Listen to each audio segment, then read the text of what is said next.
Let's open the book on this. What happens when a young challenger uses rubber ducks to topple a 20-term incumbent? Stay tuned to hear about Eric Swalwell's political roller coaster. Hey, I'm Garrett, feeling pretty curious today. And I'm Leah, excited to dig into today's topic. Welcome to Laid Back Learning with Leah and Garrett. All right, let's set the stage for this one. Today we're talking about Eric Michael Swalwell.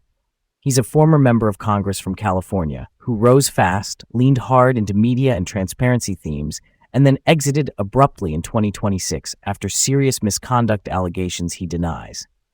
Here's something to get us started. I remember watching his presidential campaign announcement on The Late Show with Stephen Colbert in 2019. Announcing on late night was such a bold swing. I thought, okay, this guy understands how attention works in modern politics. Okay, so here's where we start.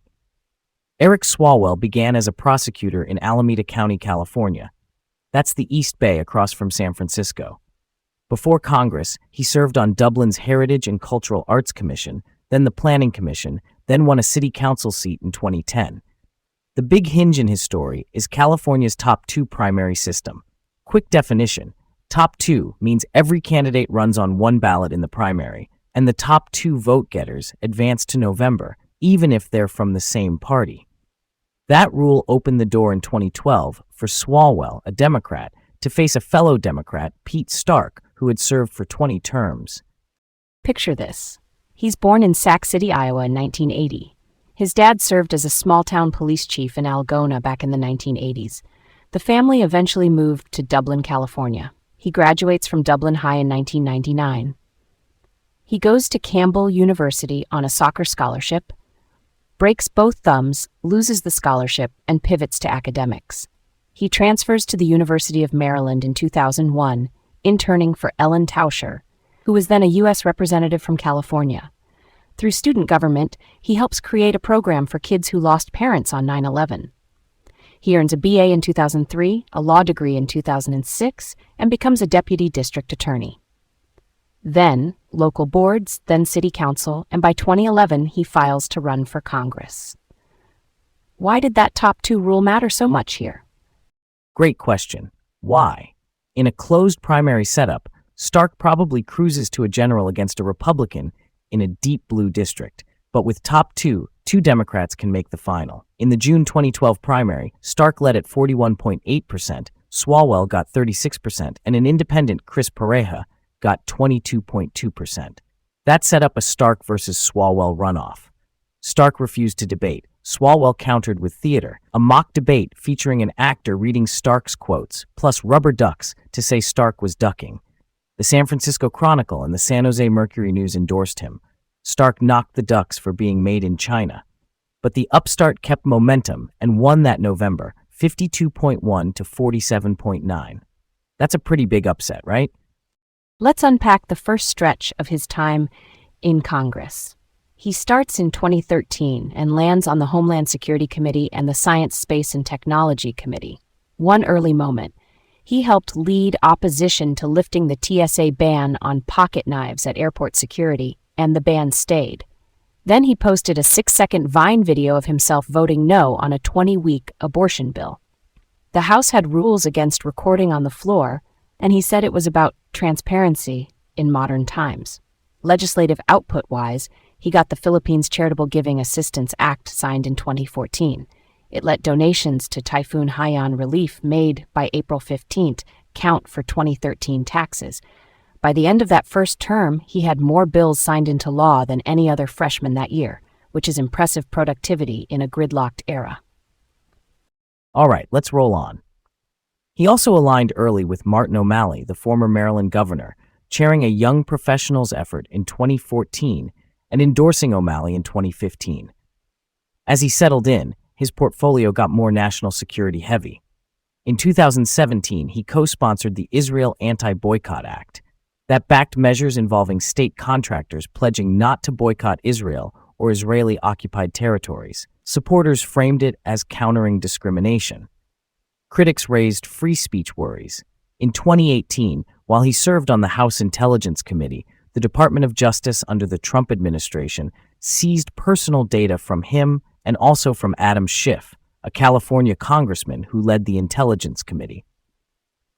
That's rare and shows the intensity between oversight-minded lawmakers and the executive branch. Then in 2019, he jumped into the presidential race. He announced on Stephen Colbert's show, did one debate where he told Joe Biden to pass the torch, averaged under 1% in polls, and dropped in July.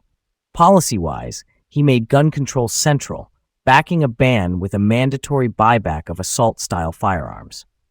Quick definition: a mandatory buyback means owners are required to sell specified guns to the government for compensation. He also criticized the Trump-China tariffs as harmful to Californians, and he slammed Turkey's offensive in northeastern Syria, even floating a NATO suspension for Turkey. That's a hawkish position for a rank-and-file House member. Moving right along, he wins re-election in 2020. Then December 2020 brings an Axios story about Christine Fang, also known as Fang Fang. She was a suspected Chinese intelligence operative who cultivated contacts in Bay Area politics years earlier. Axios reported she participated in fundraising for his 2014 campaign, met him at events, and helped place an intern in his office. After an FBI briefing in 2015, he cut ties, and Axios said officials did not accuse him of impropriety or believe she obtained classified information at the time. The report sparked intense scrutiny and even threats against him and his family. In 2021, he was an impeachment manager in President Trump's second trial. He then sued Trump, Donald Trump Jr., Representative Mo Brooks, and Rudy Giuliani over January 6. That year, Kevin McCarthy, who led House Republicans and later became Speaker, tried to remove him from the Intelligence Committee. It was tabled then, but in 2023, McCarthy succeeded in removing him as that term expired. The House Ethics Committee had opened an inquiry in 2021 and closed it in 2023 with no action, but cautioned members in general about foreign influence via gifts or interactions. Why the caution if no action? Good question. A caution is like a reminder without punishment. It flags the broader risk area. In this case, members were being told to be mindful of how foreign governments try to cultivate relationships, including through gifts or seemingly routine interactions. That's more like a safety advisory. Okay, next up, in 2022, he's redistricted into California's 14th district and still wins big. He votes against an antitrust-related bill called the Merger Filing Fee Modernization Act, bucking most of his party. After Russia invaded Ukraine, he suggested closing Russia's embassy in the U.S. and expelling Russian students. Very sweeping, and critics argued that went too far. In early 2023, Speaker McCarthy removed him from intelligence. In 2024, he wins again. In 2025, he had a prominent committee slate. On Homeland Security, he was the ranking member for cybersecurity and infrastructure protection, and he was on judiciary subcommittees covering courts, IP, AI, the internet, and crime and surveillance. He co-chaired the House Democratic Steering Committee. Quick definition: a House caucus is a group of lawmakers banded together around an issue or identity to coordinate policy. He was in several, from tech-focused groups to health and foreign policy groups. 2025 also brought a distinctive immigration oversight idea. He argued that ICE agents should not wear masks during operations and suggested tying ICE funding to a ban on agents masking up. The pitch was about transparency and credibility, though others argued agents sometimes need face coverings for safety. Here's where it gets really interesting. In November 2025, he announced a run for California governor on Jimmy Kimmel Live. That's a late-night show hosted by Jimmy Kimmel. Polling showed him as the leading Democrat against names like Katie Porter, Tom Steyer, and Xavier Becerra. Then, April 2026 hit like a storm. U.S. Citizenship and Immigration Services referred an allegation to Homeland Security that he had illegally employed a Brazilian nanny years earlier. Daily, more than 4 women accused him of sexual misconduct, including rape, according to reporting by the San Francisco Chronicle and CNN. He denied the allegations as lies. One former staffer alleged he had sex with her while she was blacked out, and later grabbed her after she told him to stop. 2 women alleged he sent explicit images and requested nudes. Politico reported a former employee had signed a non-disclosure agreement tied to an employment discrimination matter, contradicting his prior claim that no staffer had signed an NDA. Quick definition. An NDA is a contract that limits sharing certain information, commonly used in employment settlements. His lawyer sent a cease and desist to one accuser, per the Los Angeles Times. The fallout accelerated. Manhattan District Attorney Alvin Bragg opened an investigation. Senior campaign staff resigned, including Jimmy Gomez, a U.S. representative who had chaired his campaign. Endorsements were rescinded by groups like the California Teachers Association and by Senator Ruben Gallego. Gubernatorial rivals Tony Thurmond and Matt Mahan urged him to drop out. Staff from his campaign and his congressional office issued a joint statement distancing themselves and supporting the women who spoke out. Representative Anna Paulina Luna, a Florida Republican, said she planned a bill to force the expulsion of him and Representative Tony Gonzalez, who faced separate allegations. Nancy Pelosi and Adam Schiff, two senior California Democrats, advised him to exit the governor's race, and he withdrew the same day. The next day he announced he would resign from Congress, and his resignation took effect in April 2026. A fifth woman then came forward with additional allegations. He has continued to deny wrongdoing.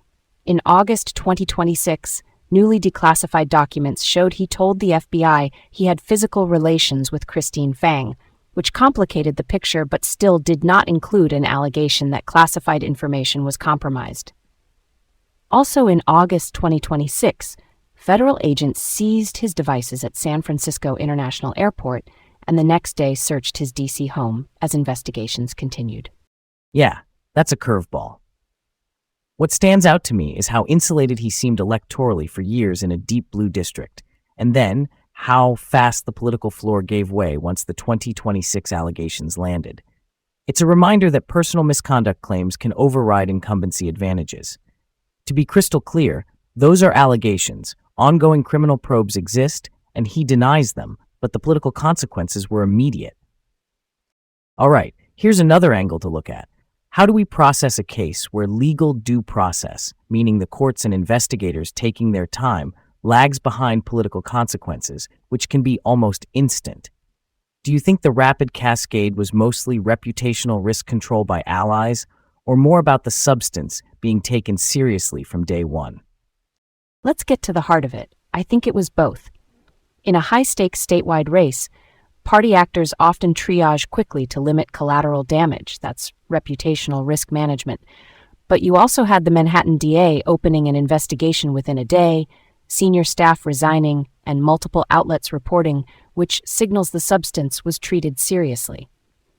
I keep wondering, why did endorsements vanish so fast? Part of it is the gravity of the allegations. Part is that campaigns are forward-looking machines. If they sense an unviable path, they pivot.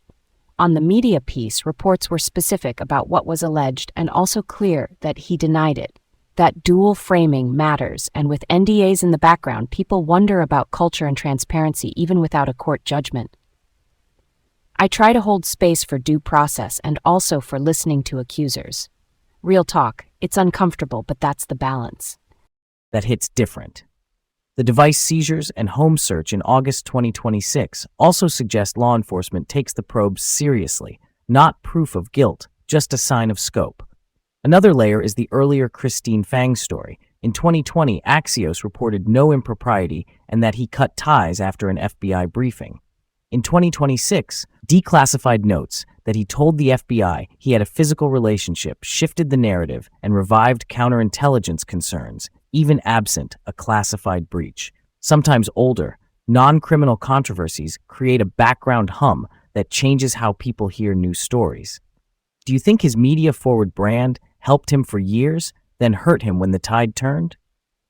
Keeping it real. Yes.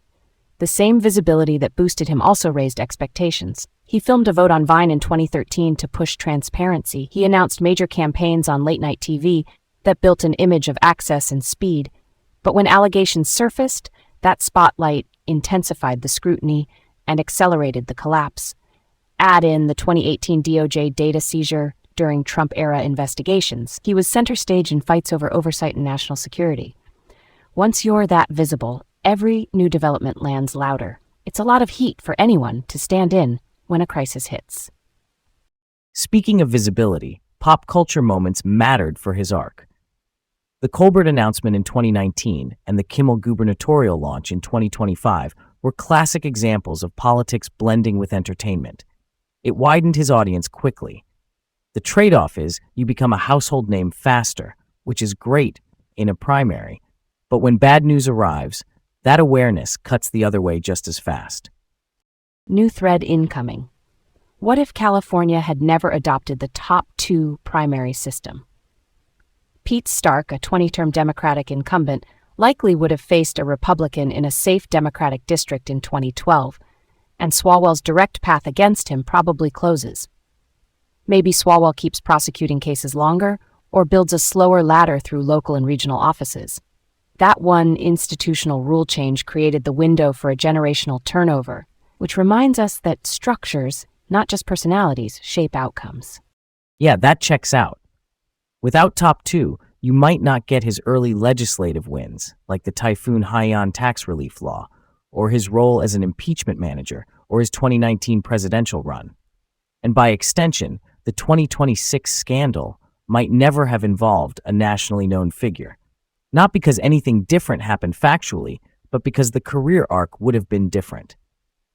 I'm down for that kind of what-if thinking, because it shows how election rules quietly rewrite political history. Stay curious, everyone. And keep exploring new ideas next time on Laid Back Learning.